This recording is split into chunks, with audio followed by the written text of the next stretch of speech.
नमस्कार, magazine India में आपका स्वागत है। मैं हूँ विशाल दहिया। तो जैसा कि हम लोग आपको लगातार पिछले लगभग 1 हफ़्ते से जानकारी दे रहे हैं आम बजट को लेकर कि क्या उम्मीदें हैं, किस चीज़ की आशा की जा सकती है, ख़ास तौर पे इनकम टैक्स यानी कि जो डायरेक्ट टैक्स है, उससे संबंधित बातों को लेकर। तो आज जो वित्त मंत्री हैं निर्मला सीतारमण, उन्होंने अपना 7वां बजट पेश किया। मोदी सरकार की तीसरी टर्म का ये पहला बजट था और इस बजट की जो भाषण था, उसके आखिरी 10 मिनटों में उन्होंने जो कहा, वो आपके और हमारे हम सब के लिए काफ़ी महत्वपूर्ण है क्योंकि वो जो 10 मिनट थे, उसमें उन्होंने बातें की, इनडायरेक्ट टैक्स की, उसमें उन्होंने बातें की, डायरेक्ट टैक्स की सीधे तौर पर डायरेक्ट टैक्स की जब हम बात करते हैं, तो इनकम टैक्स से संबंधित क्या बदलाव सरकार ने इस बजट में लेकर आई है, सरकार ने क्या घोषणाएँ की हैं इस बजट में इनकम टैक्स से संबंधित, उनसे हम आपको एक बार रूबरू कराते हैं। तो सबसे पहले बात कर लेते हैं इनकम टैक्स स्लैब्स की। तो सरकार ने यानी कि वित्त मंत्री ने अपने बजट भाषण में ये घोषणा की है कि जो न्यू टैक्स रेजीम है, उसकी जो टैक्स स्लैब्स हैं, यानी कि किस पर्टिकुलर टैक्स स्लैब में आप आते हैं, उन स्लैब्स में बदलाव किया गया है। उन स्लैब्स में कितना आपको इनकम टैक्स देना होगा, उसमें बदलाव किया गया है। तो क्या है वो बदलाव?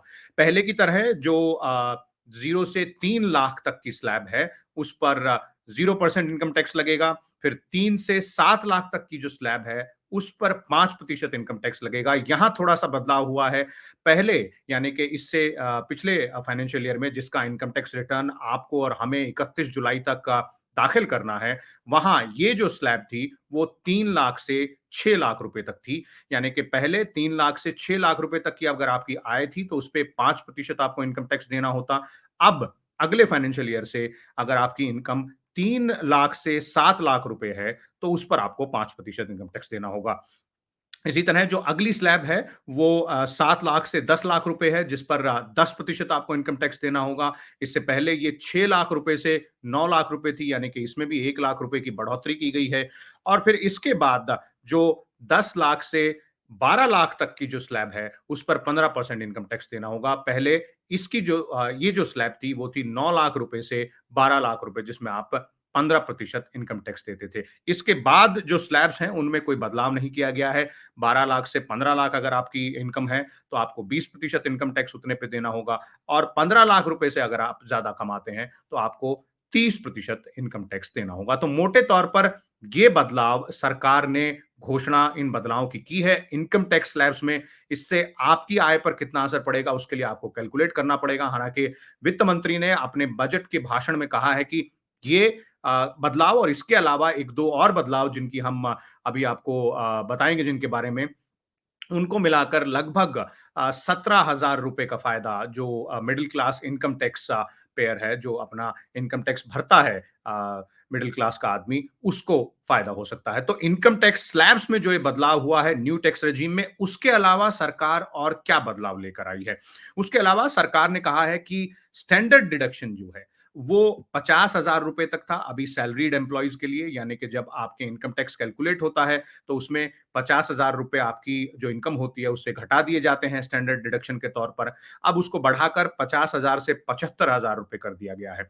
न्यू पेंशन स्कीम को लेकर हालाँकि वित्त मंत्री ने इसकी चर्चा ज़रूर की, इसकी बात ज़रूर की अपने भाषण में, लेकिन उन्होंने केवल इतना ही कहा कि आगे चलकर जो न्यू पेंशन स्कीम में बदलाव लाने की बात चल रही है, उस पर जो चर्चा चल रही है, एक कमिटी का भी गठन किया गया है। उसका कोई समाधान, कोई बेहतर समाधान आगे चलकर निकलेगा। लेकिन 2 बड़ी घोषणाएँ एनपीएस को लेकर अभी भी सरकार ने इस बजट में की है। सबसे पहली जो घोषणा सरकार ने एनपीएस को लेकर की है, वो है एनपीएस के जो कंट्रीब्यूशन नॉर्म्स हैं, यानी कि जो एम्प्लॉयर द्वारा जो कंट्रीब्यूशन किया जाता है एनपीएस में किसी भी एम्प्लॉयी की जो तनख्वाह होती है, उसका 10% अभी तक का अपर लिमिट थी एनपीएस में कंट्रीब्यूशन करने की एम्प्लॉयर के लिए उसको बढ़ाकर 10 से 14% कर दिया गया है और जो एम्प्लॉय का कंट्रीब्यूशन होता है वो भी 14% तक रहेगा। पब्लिक सेक्टर बैंक्स में प्राइवेट सेक्टर में भी और जो अंडरटेकिंग्स पब्लिक सेक्टर अंडरटेकिंग्स है, पीएसयूज़ हैं, उनमें भी। यानी कि एनपीएस के कंट्रीब्यूशन की जो सीमा है, वो 10% आपकी तनख्वाह का उससे बढ़ाकर 14% कर दिया गया है। एम्प्लॉयर भी उतना ही कंट्रीब्यूट करेगा और आप भी उतना ही कंट्रीब्यूट करेंगे। इसके अलावा सरकार ने एक नई स्कीम की घोषणा की है। अभी तक एनपीएस में केवल वो लोग अपना खाता खोल सकते थे जो कि कहीं नौकरी कर रहे हैं या फिर उनका कोई बिज़नेस है। यानी कि आप माइनर नहीं हैं, तो ही आप उसमें खाता खोल सकते हैं। लेकिन अब अगर माता-पिता चाहें तो अपने बच्चों का भी एनपीएस अकाउंट खोल सकते हैं, उसको एनपीएस वात्सल्य का नाम दिया गया है और उसमें कंट्रीब्यूशन कर सकते हैं अपने बच्चों के नाम से। और जब जो आपका बच्चा है, वो जब मैच्योरिटी की एज पर आएगा, 18 साल से ऊपर जब उसकी उम्र होगी, तो वो अपना एनपीएस अकाउंट खुद से चला सकता है। तो एनपीएस को लेकर सरकार ने ये 3 बड़ी बातें कही हैं। इसके अलावा कुछ और घोषणाएँ भी की गई हैं डायरेक्ट टैक्स को लेकर, जिनको ज़्यादा बेहतर तरीके से नहीं लिया है, जो स्टॉक मार्केट है उसने। आज जिस तरह से स्टॉक मार्केट, स्टॉक एक्सचेंज में जिस तरह से मामला चल रहा है, और वो ज़्यादा संबंधित उन लोगों से है जो कि या तो स्टॉक मार्केट में इन्वेस्ट करते हैं, शेयर्स में इन्वेस्ट करते हैं या फिर म्यूचुअल फंड्स में इन्वेस्ट करते हैं। यानी कि 2 टर्म्स आपको समझनी होंगी, एक है लॉन्ग टर्म कैपिटल गेन्स और एक है शॉर्ट टर्म कैपिटल गेन्स। सरकार ने लॉन्ग टर्म कैपिटल गेन्स यानी कि एलटीसीजी और शॉर्ट टर्म कैपिटल गेन्स यानी कि एसटीसीजी दोनों में बढ़ोतरी कर दी है। लॉन्ग टर्म कैपिटल गेन जो है उसको 12.5% कर दिया गया है और शॉर्ट टर्म कैपिटल गेन उसको 20% कर दिया गया है। हालाँकि यहाँ भी सरकार ने एक थोड़ी-सी राहत दी है और वो राहत ये है कि अभी तक अगर आपका लॉन्ग टर्म कैपिटल गेन एक फाइनेंशियल ईयर में 1 लाख रुपए तक होता था, तो उस पर आपको टैक्स नहीं देना होता था। इस लिमिट को सरकार ने बढ़ाकर 1 लाख से 1,25,000 रुपए कर दिया है, लेकिन एलटीसीजी और शॉर्ट टर्म कैपिटल गेन दोनों में बढ़ोतरी की है, यानी कि अगर सवा लाख रुपए से ऊपर आपका लॉन्ग टर्म फाइनेंशियल गेन है, चाहे वो फाइनेंशियल एसेट से हो या फिर वो नॉन फाइनेंशियल एसेट से हो, उसमें जो आप टैक्स देंगे वो अब 10% से बढ़कर 12.5% हो गया है। इसके अलावा जो लोग स्टॉक मार्केट में ट्रेड करते हैं, उनके लिए भी थोड़ी-सी अच्छी खबर नहीं है। एसटीटी जिसे सिक्योरिटीज़ ट्रांज़ैक्शन टैक्स कहा जाता है, फ्यूचर्स और ऑप्शंस पर सरकार ने एसटीटी में भी बढ़ोतरी कर दी है।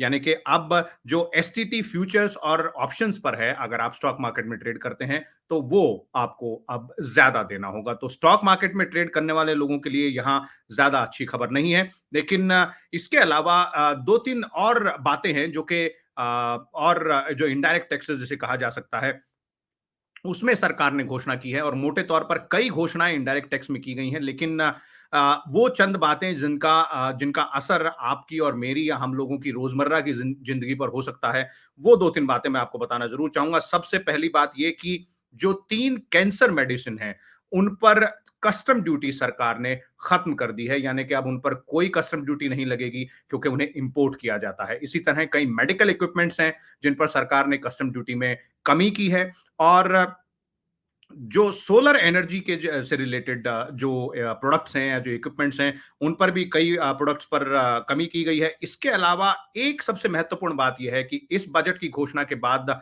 शायद मोबाइल फ़ोन, मोबाइल चार्जर और मोबाइल में लगने वाली जो पीसीबी होती है, उसकी कीमतों में थोड़ी-सी कमी आ सकती है क्योंकि उन पर जो कस्टम ड्यूटी अभी तक लगती थी, वो भी सरकार ने घटा दी है।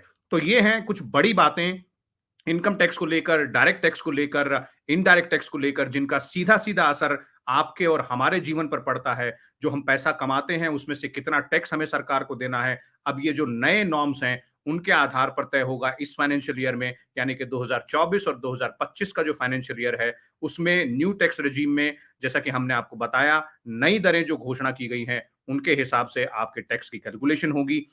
अब ये आपके लिए सही है या गलत, ये फैसला आपको स्वयं लेना है। हम आप तक ऐसे ही महत्वपूर्ण और जो खास जानकारियां हैं, वो पहुंचाते रहेंगे, उनका डिटेल्ड एनालिसिस आप तक पहुंचाते रहेंगे।